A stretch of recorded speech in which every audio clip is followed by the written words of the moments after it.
Neutron 3's compressor is so good they put it in twice.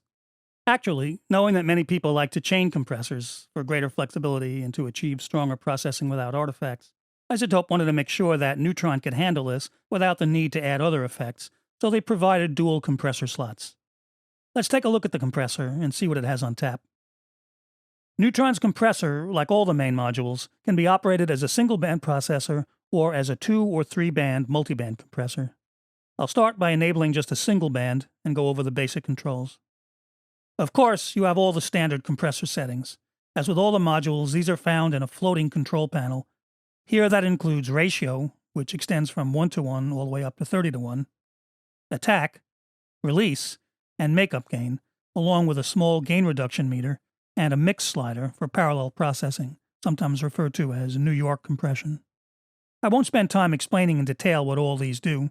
I'll assume that people interested in a tool like Neutron already have a basic familiarity with the workings of a compressor. The triangle opens up an additional section that includes settings for sidechain compression.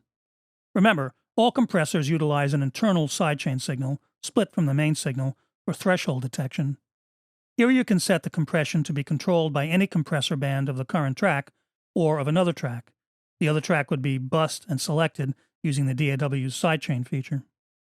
The top display is a spectral analyzer, and the bottom display is a histogram, which shows when and how much gain reduction is happening in real time.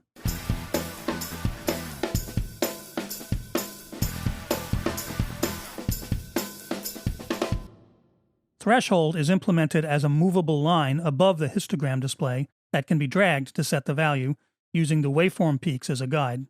A dB readout is also shown on the left. There's also a draggable knee control. A harder knee results in gain reduction occurring only as the threshold is crossed at the set ratio. Softer knee settings allow for a more gradual onset of gain reduction, beginning slightly before the threshold is reached, usually at a slightly lower ratio, and then increasing to the set ratio gradually after the threshold is exceeded. This provides a smoother compression characteristic and usually lets you dial up stronger compression with fewer artifacts. The display adds some shading to the threshold line to indicate when and how much of a soft knee response is in effect. The compressor has a vintage mode, enabled here, which adds some light saturation for a characteristic vintage analog warmth. Just to the right of that, the first button enables and displays multiband settings.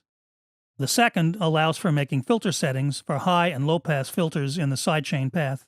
Again, as I noted a moment ago, all compressors utilize an internal sidechain signal. Since that signal is never heard, filtering added here also won't be heard, but it will affect the compressor's response.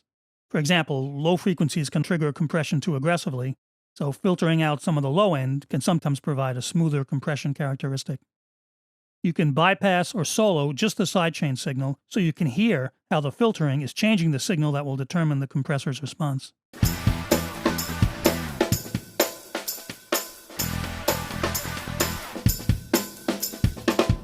There are 3 options for detection behavior. RMS bases the response on the average signal level.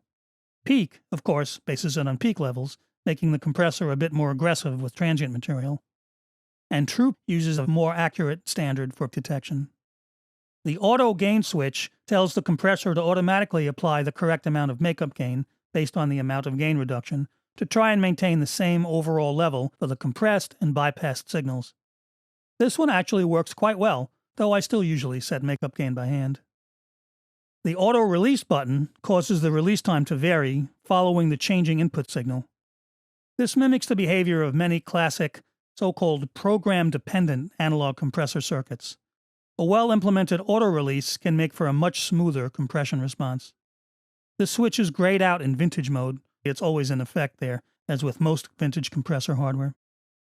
In multiband mode, you can bypass and solo each band and drag to adjust the crossover points. Naturally, there's a full independent set of controls for each band.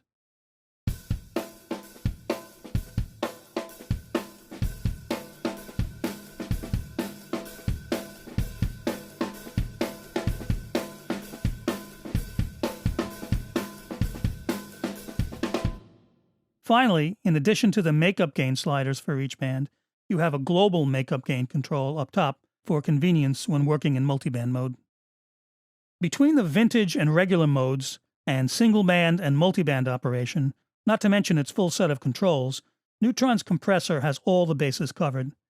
You can use it for more surgical tasks, like taming errant peaky notes in a bass part, or for more general applications like controlling a dynamic vocal performance. Your seductive promises are always so enticing. Out of sight, out of mind, fall for it every time. Your seductive promises are always so enticing. Out of sight, out of mind, fall for it every time. Or creatively, to add some girth to drums.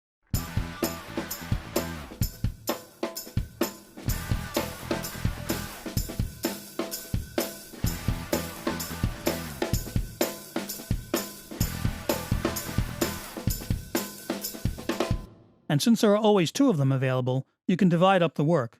For example, a compressor might be used to fatten up some drums, while a second compressor with a higher ratio might be employed to just control some of the transient peaks in a kick or snare within the kit.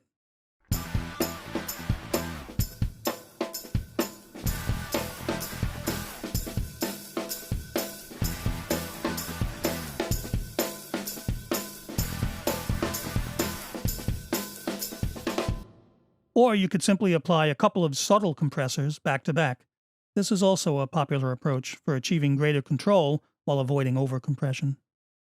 Next up, still in the realm of dynamic processing, I'll move on to Neutron's gate.